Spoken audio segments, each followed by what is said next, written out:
It was an incredible Easter weekend. We baptized 1,003 people at all of our campuses last weekend, which is beautiful. Each one of those stories is a testimony to what only God can do. And we celebrated the resurrection by seeing new life. I want to thank every one of you who prayed over that weekend. I don't remember a time where we've had more prayer go into a specific weekend than that past weekend. I received over 100 cards of people saying, hey, praying for you, or hey, here's the person I'm praying for. Just want to let you know they're coming to this Easter service. Don't blow it. I had all kinds of examples. Well, Thursday morning early before Easter, I got a picture from our student pastor showing me that there were around 30 high school students at 6 a.m. in the sanctuary praying over all the seats for who would be at Easter on Easter weekend, which is incredible. And I also just want to thank everybody who served last weekend, because it takes a lot of people serving to make that happen. And I know over spring break it was just a little challenging. I have a picture I wanted to show. This is a picture of a cycle of laundry between baptisms, right? Like, you don't think about that, but it's a lot of towels and a lot of baptism shorts. That's the black pile. So lots goes into it. Thankful for everybody who served. So glad that we got a front row seat to see what God wants to do in our lives. And we just believe that, as Romans talks about, it's not about what we do, it's about what's been done for us. We're starting a new series this weekend called Break Every Chain, as we are in the book of Romans, going through Romans 5 and 6 in this particular series. This weekend, we're talking about breaking the chain of disappointment, being set free from disappointment in life. And there are a lot of chains that hold us back. It might be a chain of guilt or a chain of regret. It might be a chain of bitterness and anger, resentment. But all of us understand what it's like to be chained by some disappointment. Maybe disappointment in somebody that we really put a lot of hope in and they let us down. Maybe disappointment, for sure, disappointment in our own selves at different times. We let ourselves down. Disappointment in life circumstances. We just thought things were gonna be different than they are. In fact, that's a reasonable definition for disappointment. It's when what you're experiencing is different than what you were expecting. And we all know what that's like. Like, what I'm going through, what I'm dealing with is different than what I thought I was gonna go through and what I thought I would be dealing with. And to help us understand what disappointment looks like when it comes into our lives, I wanna go back to a science experiment that you probably did in elementary school. I remember it from elementary school. I remember how this experiment was done, but I don't really know the science behind it, ironically. I'm not sure why it works. And don't worry about it. If I really wanted to know, I would have Googled it. That's not really the point. I just want this to be a picture of what disappointment does when it comes into our lives, and then a picture of the hope that we read about in Romans 5, that there is a hope that cancels out disappointment. There is a hope that we can have that disappointment cannot touch. Disappointment has no power over. So I want this jar of water just to represent what we think life will be like, the expectations that we tend to have. And all of us have expectations about health and family, expectations about money and job, career. We all have expectations. And these expectations form, I think, an unspoken negotiation or unspoken contract we have with God, that God, if you're doing your job right, this is what my life will look like. Things will be clear and pleasant, no surprises. Everything will go as expected. But then disappointment comes. And when disappointment comes, it starts off maybe a few drops. Some things can be significant. Maybe your parents split up. Maybe your dad walked out. Maybe your mom was impossible to please. Maybe you went through a difficult breakup. Maybe you didn't make the team. Maybe you didn't get accepted into college. Just one disappointment after another. Maybe the boss strung you along, but then didn't hire you. Maybe your kids have broken your heart in some way. Lots of disappointment. Maybe you put your hope in politics, and that didn't work. Or maybe you put your hope in medicine and find out there's no treatment. Or you put your hope in finances, the stock market crashes like right before you retire. The point is that there's a lot of disappointment in life. Disappointment is inevitable. And with enough disappointment, it just changes the way we see things. It colors everything around us. And if we're not careful, before long, we not only stop having certain expectations, but we stop having hope altogether.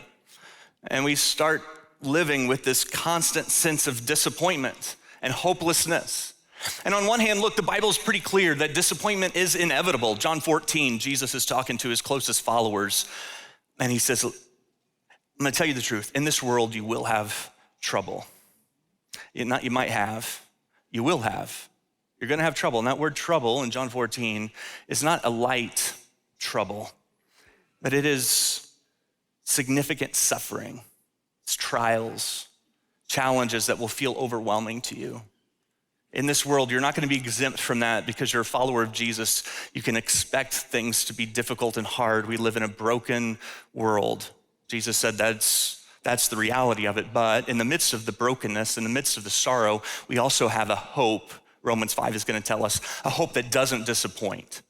That when we experience the disappointment of this life, there's still a hope that we can stand on that does not let us down no matter what we go through. And so Paul talks about this in Romans chapter 5, starting in verse 1. Therefore, since we have been justified through faith, we have peace with God through our Lord Jesus Christ. We talked about this last week for Easter weekend, peace with God. But I would just say that if this is real, if you can have peace with God, if you have that, then it doesn't matter what happens to you. You always have more than you could have hoped for. There's always reason for hope if you have peace with God. And so last weekend, there was a 96-year-old lady who was baptized. It was a beautiful picture of someone who was declaring it's not too late for hope. It's not too late for some new hope in her life at 96. Another man shared his story briefly, and as I understood his story in the baptistry, a friend of his a few weeks prior had been trying to talk to him about church, about God, and had made a comment like, what's it gonna take for God to get your attention? I feel like you're gonna have to be diagnosed with a brain tumor in order for God to get your attention. And then just a short time later, he was diagnosed with a brain tumor, and God got his attention, and he needed some new hope because what he had put his hope in had been pulled out from underneath him. And in this service, there was a husband and wife who were separated, thinking about divorce. They came to Easter service separate, but when they came to be baptized, they found themselves in the same line together backstage. Suddenly there's new hope. This is what Jesus does, that in the midst of incredible disappointment and heartache, he still gives us hope of something new. Peace with God. If we have that, then we have more than we ever could have hoped for. Verse 2 says that this peace we have with God comes through Jesus Christ, through whom we have, it says, gained access by faith into the grace in which we now stand. This phrase, gained access, is the one I want to step into here for a moment. When I hear gained access, I'm thinking of something that I accomplished. When I hear gained access, I think of credentials. It's something I wear around my neck. Hey, this is who I am. Here's why I'm important. This gains me access to the VIP section. This gains me access to the club. This gains me access to backstage. But when Paul talks about gaining access to God here, it's not about your accomplishments. You don't gain access through your credentials. You gain access through your connection to Christ. It's gaining access to God through the Father. It's not that you do enough to somehow get the right credentials, so now I get a pass and he lets me in. It's gaining access through a connection, through Jesus. Most of us know what it's like to try to gain access out of our own efforts and success. Like, let me take you back to what could be a kind of a painful middle school memory. Did any of you have this experience where you tried out for a certain team? And I don't know, they probably do it now in a more humane way. But when I was a kid, the way they let you know whether or not you'd made the team was they posted the names of everyone who had made the team on a piece of paper, and they stuck that in the board in the middle of the hallway. And so you had to go see if your name was on that paper. That's how you found out. And so there's that moment, you walk up to that board, you see the paper, and you scan it, looking for your name. Some kids are walking away like so disappointed. Other kids are celebrating. You scan, your name's not there. You scan it again. You don't see your name. Anybody experienced something like that? Raise your hand if you've experienced that. I'm just showing you how to raise your hand. Like, I don't know what that's like. But a lot of you, no, I do. I do know what that's like. Like, we all do. That's the point. Like, we all have experienced that, where we've applied and we've been rejected, where we've put ourselves out there and it hasn't been reciprocated. Like, we all know what it's like to not have gained access because we don't have the right credentials. And if that's the case, if your hope is in you, if your hope is in your own credentials, then you will live a disappointed life, constantly being disappointed. Because I can tell you this much, the person I'm most disappointed in is me. Like, I know what it's like to be disappointed in people I love and care about, people I put confidence in. I know what it's like to be disappointed in circumstances where things don't go the way I hoped, and here's things I can't control. But more than anything else, I can be disappointed in me, because I know as hard as I try, as much effort as I might put in, I always fall short. And so the Bible says, look, we don't gain access through our own efforts, but through our connection to Jesus. A number of years ago, I was invited to a UCLA basketball game. It's like 20 years ago, by the legendary Hall of Fame UCLA coach John Wooden. Invited me to come to this basketball game. He attended the church where I was one of the preachers, and I was excited to go to the game, mostly because I was excited to be his guest. And so I get there, and I'm sitting. I'm supposed to have seats right behind him, but I get to this section. It's kind of a VIP section. And apparently I didn't look the part, or maybe it's just that everybody who goes to those games is the same people sitting in the same seats, but they were reluctant, to let me in. Eventually I would get to sit in there, and the person I sat next to during this game was this guy, Steve Urkel. I sat next to him for the entire games. It was awesome. But they wouldn't let me in initially, and finally I said to the security guard, hey, I'm with him. I'm with Coach. I'm with Coach Wooden. It's not my name that's in the rafters, it's his name. I didn't win 10 national championships, but he did. And I'm with him. And that got me in. It wasn't my credentials, it was my connection. And so Paul says, this is how it works. Our pride, our confidence isn't in ourselves or what we've accomplished. It's in the fact that we have a connection that has been made possible through our faith in Jesus Christ. Verse 22 says, so we stand in light of his grace, meaning we stand in light of what he's done for us. We don't stand in light of our own work. We don't stand in light of our own theological knowledge. We stand in light of his grace. Verse 2 says, and we boast in the hope of the glory of God. Now, this word is an incredible word here. Boast means to stand in front of people and draw attention to yourself. But the way we think of boast is I'm going to stand in front of people and draw attention to me because I'm pretty impressive. Because I want you to see this about me. I want you to know this about me. Look what I've accomplished. I'm going to boast. We hear that word as being something we do to make much of ourselves. But Paul says, no, we boast. Yeah, we stand up in front of people and we draw attention to ourselves as a way to boast in the glory of God. And the only way to boast in God's glory is not to make much of ourselves, but to humble ourselves. It's not to say, look what I've done. It's to say, look what I couldn't do, but look what God has done for me. I want to read you a letter that I received and got permission to share with you. This from a lady who I think it just exemplifies what it looks like to boast in the Lord. She writes, my family and I attend services at the LaGrange campus. In 2023, my husband and I were entering into our 9th year of marriage.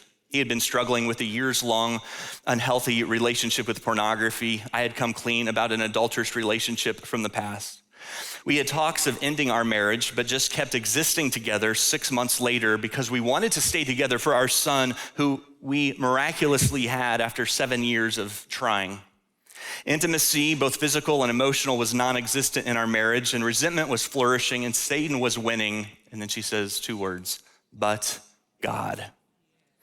After the sermon in the Generous Marriage series, we went forward and asked someone to pray over us. That kind of just ended there. By the second to the last message in the series, I asked my husband if we should reach out to get more information about the offer for assistance with counseling.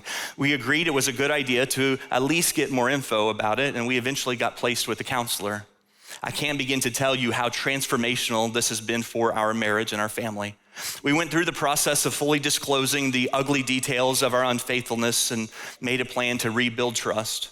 Once everything was out in the open and we began to rebuild trust, we started to talk to each other, and that helped us see each other as people again. I began to see my husband as a man, a smart, hardworking, kind man who's deserving of my respect.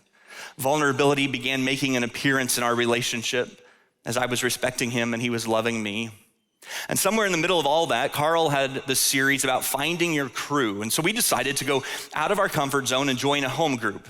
And this home group has come beside us and encouraged us and prayed for us throughout all of this. They truly are our crew, something we were both lacking before. Since the Generous Marriage series and with the help of our counselor, we have learned the importance of being generous in our marriage with each other when it comes to attention, affection, appreciation, and acceptance. We're learning to communicate and give love in the different ways we both receive it. This month, we celebrate our 10th anniversary. And after prayerfully considering, we decided it was time to make our vows whole again. This past Friday, in front of our Bible study home group and just a few family members, we recommitted ourselves, firstly, to pursuing Jesus and keeping him at the center of our marriage, and second, to giving ourselves only to each other as long as we both live. I know God can do anything, she writes, but it's hard to imagine that this turn of events over the last year would have taken place if it wasn't for the church. Thank you, Southeast, for making a way for us to have 80% of the first 6 months of counseling covered. It would not have been such an easy decision if that was not given to us. And thank you, church family, for your generosity in giving extra so the funds to provide this blessing to my family would be available. We are so blessed and proud to belong to a church family that seeks to advance the kingdom by loving on one person at a time, one marriage at a time. Thank you, thank you, thank you from the bottom of our hearts. Thank you. And then she attached this picture of their son holding a ultrasound picture there of the child that they're expecting.